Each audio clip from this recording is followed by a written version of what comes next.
Кайтыс болгон кезимде эчтеңени уайымдамаймын. Балаларым болмаса жакындарым мен үчүн баарын иштейди.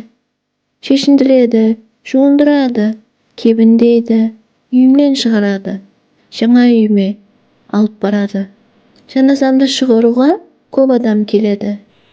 Типти көпсү жумуштарын тастап, убакыттарын бөлүп келүүгү мүмкүн. Мени жерлөө үчүн. Пайдаланган заттарымды тастайды. Килттерим, китаптарым, сөмкем, аяк кийимдерим және де башка заттарымды. Эгер отбасымдын жагдайы жакшы болсо, менин атымдан садака береді.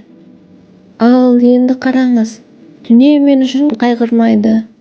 Мени өлдү экен деп, әлем токтоп калмайды. Экономика жалгасады. Менин жумушумду иштейтин башка адам пайда болду.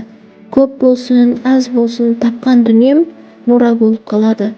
Мен өлгөн кезде эң алдымен атымдан айырыламын. Сондуктан мен өлгөн кезде эң алдымен мейит кайда деп сурайды. Эч ким менин атымды атамайды. Мага жаназа намазын окуйтун кезде мейитти алып келиңдер дейди. Эч ким пәленчени алып келиңдер деп атымды атамайды. Сондуктан менин уругум, мансабым, атагым кызыктырмайды.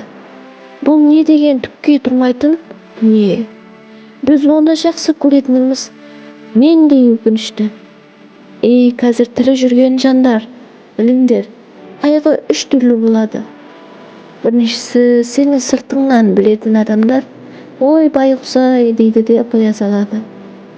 Экинчиси достарың бир нече саат немесе күндөр бою кайгырады. Содан кийин мурунку өмүрлөрүнө кайта күлүп жүрө береді. Үчүнчүсү болсо үйдөгү терең кайгышы. Жакындарың 1 апта, 2 апта немесе 1 ай, типти 1 жыл кайгырады. Одан кийин сени эстеликтер архивине жибереді. Міне адамдар арасындагы өмүрүм бүтті. Енді шынайы өмүрүм башталды. Ол акырет. Сенден мына нерселер кетеді. Адемилик, мал-мүлүк, ден соолук, бала-чага, үй, сарайдарыңдан айрыласың.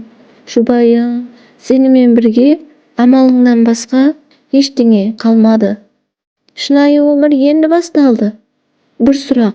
Казирден баштап кабырың үчүн, акыретиң үчүн эмне дайындадың? Бул терең ойлонууду кажет этетін акыйкат. Сондуктан мына нерселерге берип бол.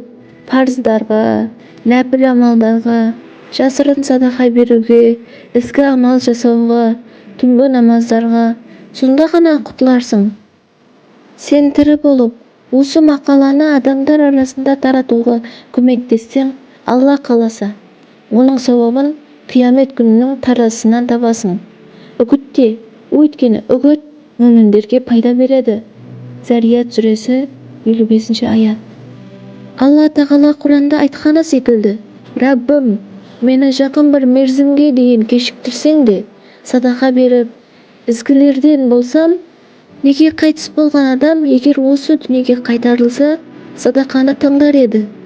Ол умра жасап келейин, намаз окуп келейин, муруза ұстап келейин деген жок. Галымдар айтады.